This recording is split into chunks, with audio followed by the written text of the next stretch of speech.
Over the last few weeks, as I read a little history of the world, many new topics and themes have been introduced to me both inside and outside of class. The past few weeks I've been introduced to themes and relationships of history, which are population patterns, economic networks and exchange, science, technology and the environment, the haves and have-nots, uses and abuses of power, expressing identity, spiritual life and moral codes. Most of these are self-explanatory and help guide students with history. Each of these themes are connected with relationships, humans and other humans, humans and the environment, or humans with even their own ideas. I'll spend a bit of time here to elaborate on what I mean.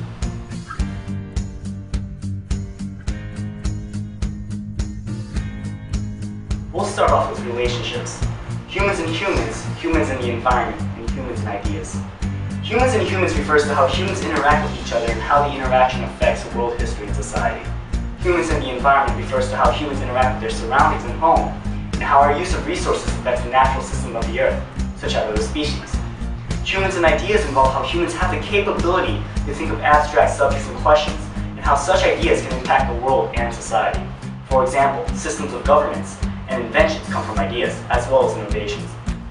Now we'll move on to the themes. Patterns of population, in my own words, is how often population grows and how much more density it creates on the planet. The study of this is called demography. People are coming into the world much quicker than before, causing the pattern of population growth to become much faster. Second, economic networks and exchange is the process of trade and use of currency in an economy, such as items or ideas, as well as how it's transported through the environment. Uses and abuses of power involves hierarchies and morals.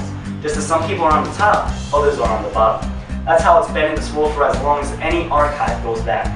Kings ruled their people and now presidents make the decisions. Monarchs and dictators abuse the power they acquired while other kings, such as Alexander the Great, did not.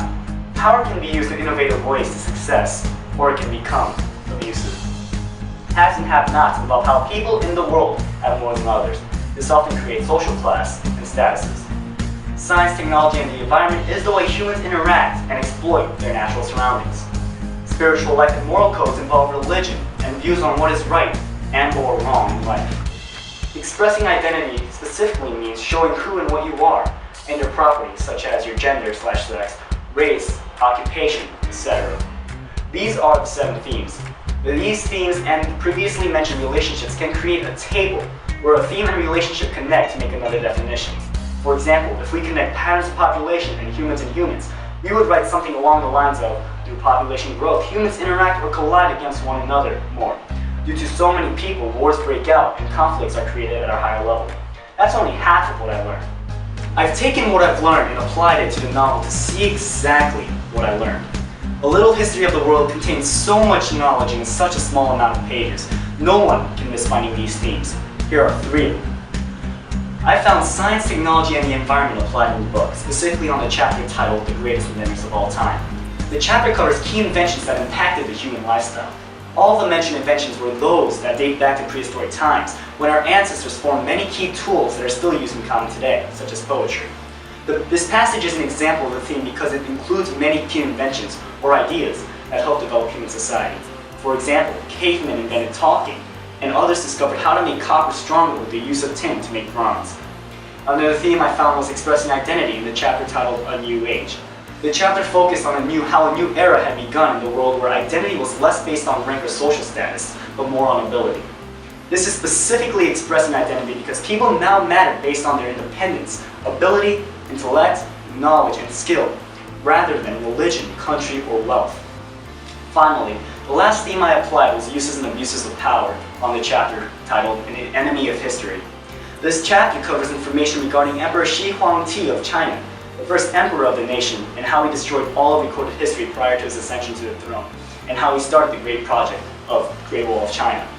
It is arguable to many, but I believe that this showcases both abuse and use of power, as the Great Wall was such an accomplishing feat and a great use of power, while destroying all records of history prior to his ascension could be debatable, though I personally find it as abuse.